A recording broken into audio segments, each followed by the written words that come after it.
আসসালামু আলাইকুম ওয়া রাহমাতুল্লাহ।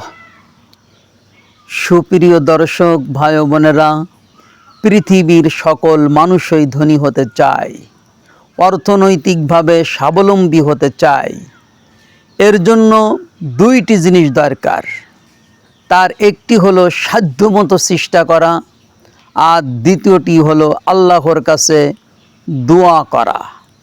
শুধু কাজ করা বা শুধু দোয়া করা নবী ও রসুলদের আদর্শ নয়, বরং দোয়ার সাথে সাথে কাজ, আর কাজের সাথে সাথে দোয়া, এটা নবী রসুলদের আদর্শ। অনেকে অর্থনৈতিকভাবে স্বাবলম্বী হওয়ার জন্যে শুধু কাজ করে যায়, দোয়া করি না। আবার অনেকে শুধু দোয়া করে যায়, তবে কাজ করি না। উভয়টা করতে হবে। আমি এজন্য একটি ছোট দোয়ার কথা বলবো। চেষ্টা করার সাথে সাথে আপনি যদি এই দোয়াটি পড়েন, যে দোয়াটি নবী ও রসুলরা পড়েছেন, ইনশাআল্লাহ অর্থনৈতিকভাবে অগ্রসর হতে পারবেন এবং আল্লাহ পাকের পক্ষ থেকে অনুগ্রহ, রহমত, বরকত পাওয়া যাবে। দোয়াটির অর্থ শুনলে বুঝতে পারবেন দোয়ার মধ্যে কি রয়েছে। যাহা রসুল সাল্লাল্লাহু আলাইহি ওয়াসাল্লাম পড়েছেন, দোয়াটির অর্থ হলো, হে আল্লাহ, আমাদের উপর তোমার রহমত ও বরকত, অনুগ্রহ ও রিজিক প্রশস্ত করে দাও। হে আল্লাহ, নিশ্চয়ই আমি তোমার কাছে স্থায়ী নিয়ামত, অনুগ্রহ চাই, যা কখনো শেষ হবে না ও দূরও হবে না।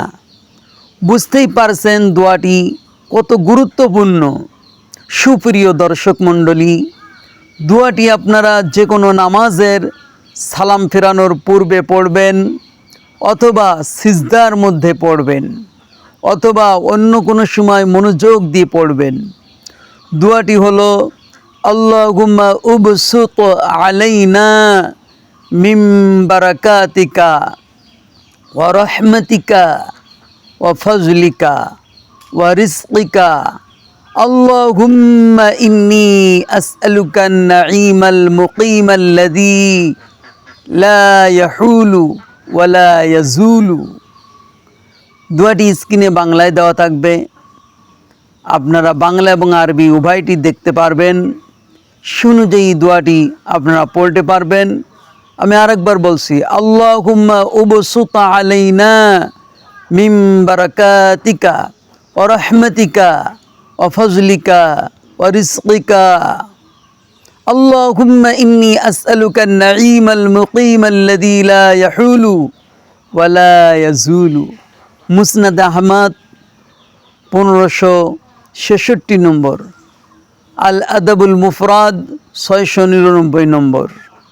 আশা করি আপনারা আমলটি করবেন।